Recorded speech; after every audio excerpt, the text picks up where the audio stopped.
Hello, this is AstrologerCoach Sonja Francis, and today we're going to be talking about the upcoming new moon in 11 degrees of Sagittarius, which will be exact on December 2nd at 7:22 p.m. East Coast time in the US, which is also New York time, or 4:22 p.m. Pacific time, which is also LA time, the West Coast in the US. Now, the new moon is always a time where we go within.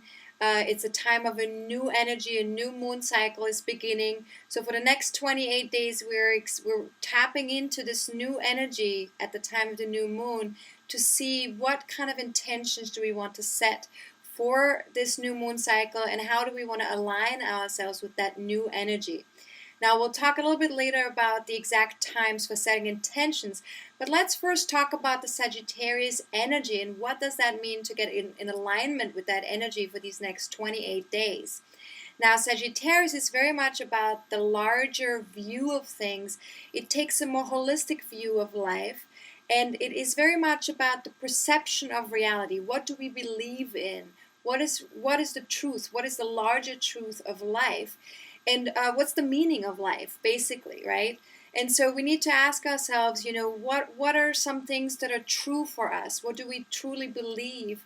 And what is our philosophy? Like, how do we see life from a bigger point of view, right?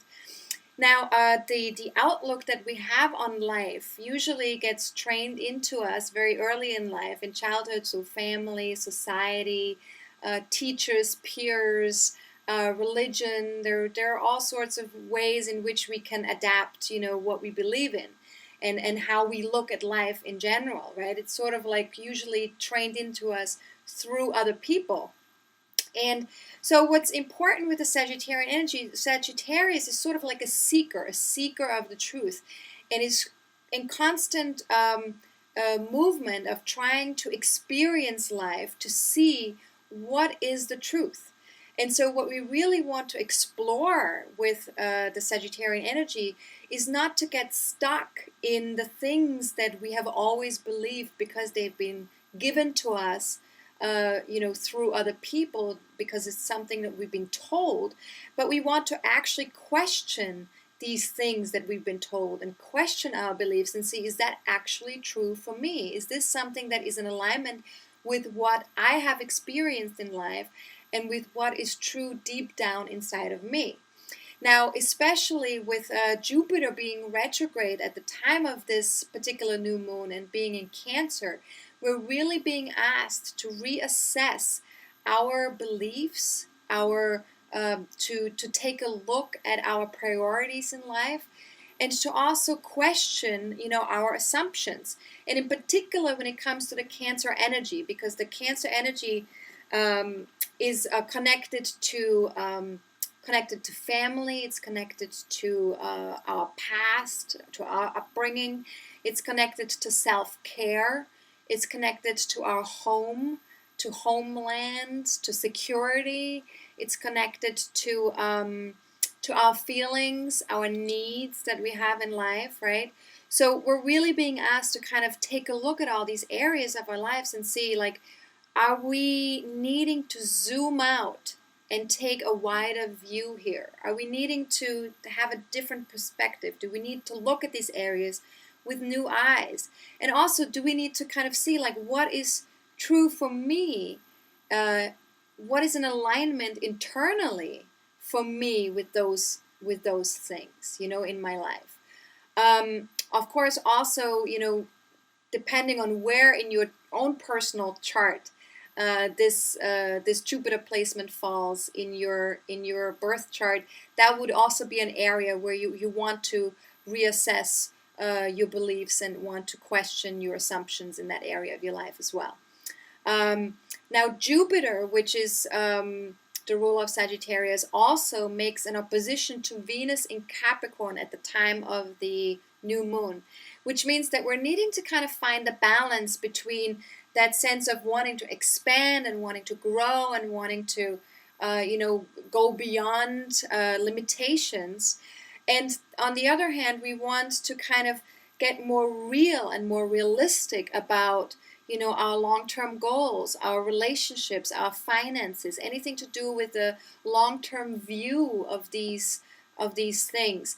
And so first of all, we want to watch out for overspending with that opposition, because Jupiter opposing Venus, sometimes there's a need to expand, especially, of course, with family or a home.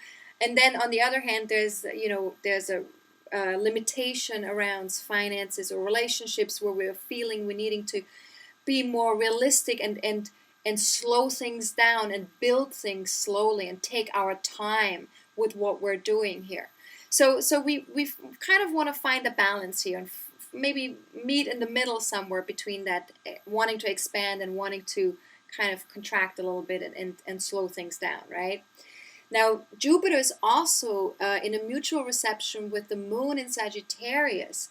And a mutual reception means that the planets are in each other's sign. So Jupiter is in Cancer, the moon is in Sagittarius. So they're in each other's sign. And that means that they support each other at the time of this new moon. They're helping us to kind of expand our point of views. It's helping us to see situations with new eyes, with different eyes.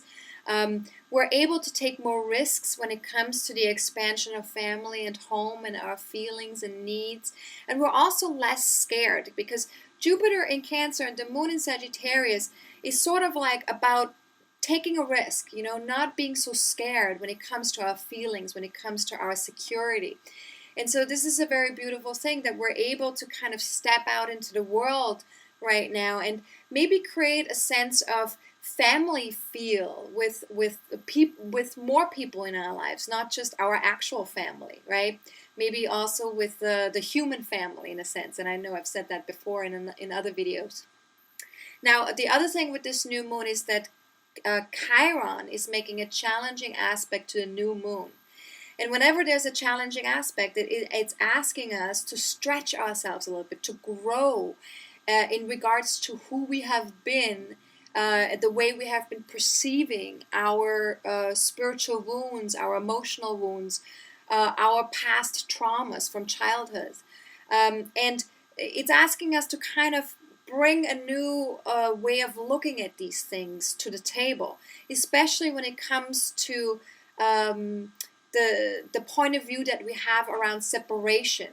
Because a lot of times our childhood wounds are grounded in a sense of abandonment or in a sense of separation of some kind, because there was a painful experience. There was something that happened, and we're now feeling that we're separate, that we're no longer just the spirit beings that we came in as, but that we're now needing to confront the reality of the human experience. And the Chiron journey very much asks of us to bring the two together, to bring that spiritual experience and that human experience together. And that's the healing journey. And the healing journey happens through love, through compassion, and through bringing understanding to the human experience and to the wounding that happens to us as human beings. Now, part of this challenge with the Chiron new moon has a lot to do with our sense of separation that we're feeling.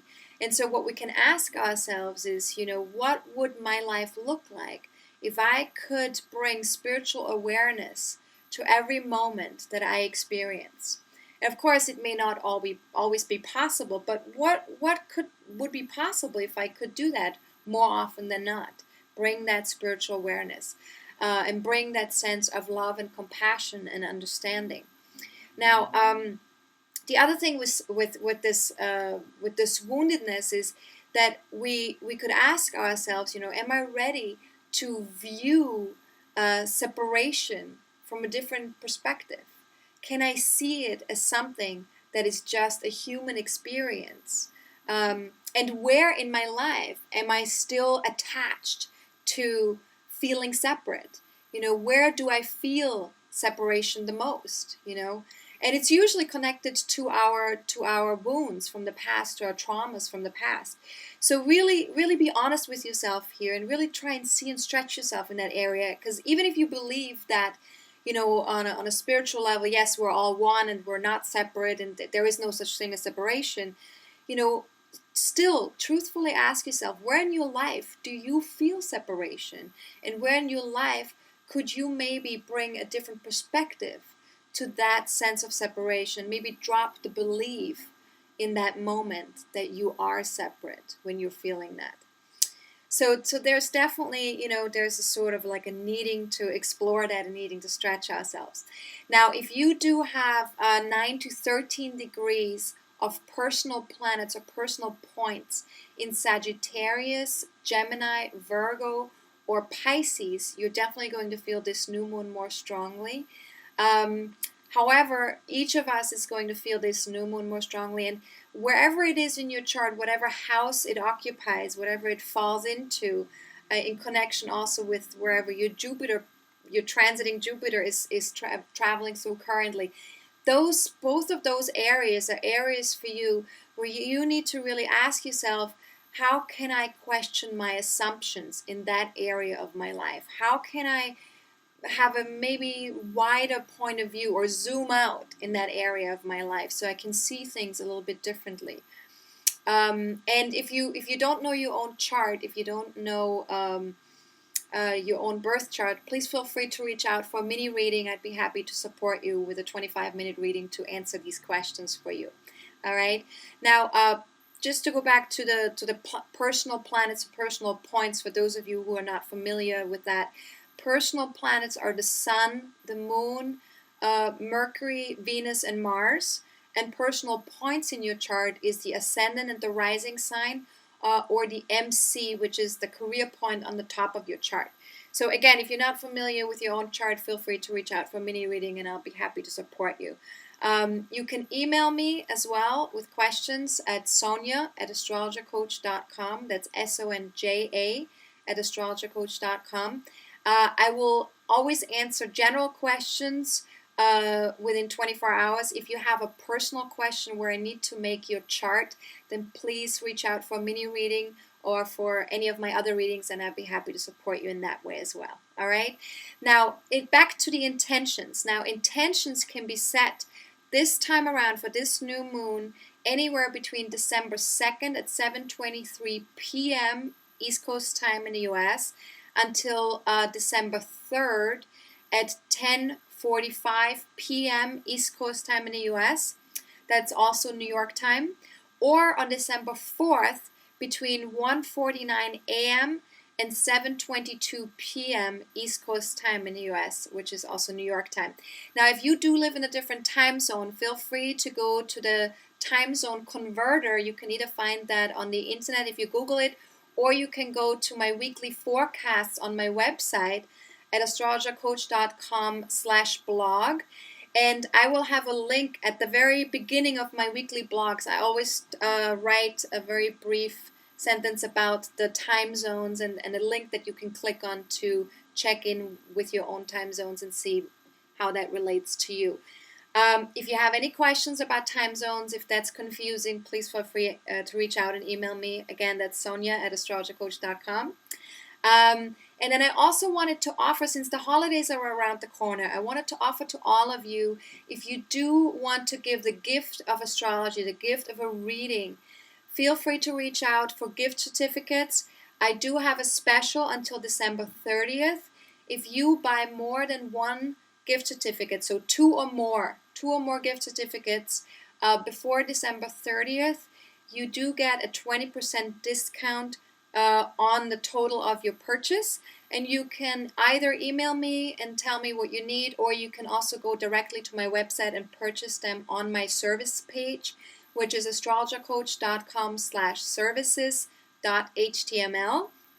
And there is, if you purchase two of the readings on that page, you can also go to the scroll down to the bottom of the page, and there will be a tab that says gift certificate. And if you add that to your cart as well, then I know that the purchases that you're making are gift certificates, and then that way you'll get the 20% discount. Okay, so again, two or more gift certificates, you get a 20% discount until December 30th. And if you're confused in any way about this, please feel free to reach out to me via email or via my website. I'll be happy to answer any questions. All right, so have a fantastic new moon. really go within and check in with your own intuition, with your own inner sensing of what this new moon cycle is about for you, and how you can get more in alignment with that Sagittarian energy and set some powerful intentions right after the new moon, and always avoid moon void, of course, phases. And I will be back with another video in 2 weeks from now. So have a good one. This is Astrologer Coach Sonja Francis. Goodbye.